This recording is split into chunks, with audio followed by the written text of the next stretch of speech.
આજે લોકસભામાં ગુજરાતની 26 લોકસભામાંથી 25 લોકસભાના મતદાનનો દિવસ છે। આપણા દેશમાં આખા દુનિયામાં સૌથી મોટી લોકશાહી, સૌથી મજબૂત કહી શકાય એવી લોકશાહી, એને વધુ મજબૂત કરવા માટેનો આ પર્વ છે। આવા પર્વમાં હું સૌ મતદાર ભાઈ બહેનોને મારી વિનંતી પણ છે કે આપણે સૌએ આપણને મળેલા મતદાનના અધિકારનો ઉપયોગ કરવો જોઈએ।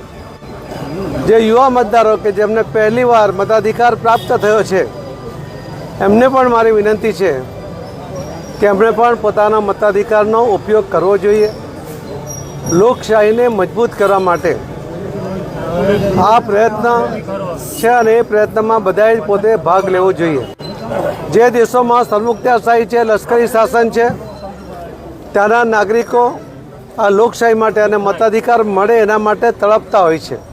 જ્યારે આપણને સહજતાથી મતદાન કરવાનો જે અધિકાર આપણને પ્રાપ્ત થયો છે તો આપણે પણ એ મતદાનના અધિકારનો ઉપયોગ કરીને વર્ષો પછી જ્યારે આપણને લગભગ 75 વર્ષથી આઝાદી પ્રાપ્ત થઈ છે ત્યારે હજુ પણ આપણે મતદાન માટે ઉદાસીન હોય એવું ઘણીવાર બને છે। એ ના બને અને કોઈપણ સંજોગોમાં આ મતદાનના અધિકારનો ઉપયોગ થાય એવી મારી સૌ ભાઈ બહેનોને આખા ગુજરાતમાં સૌને મારી નમ્ર વિનંતી છે।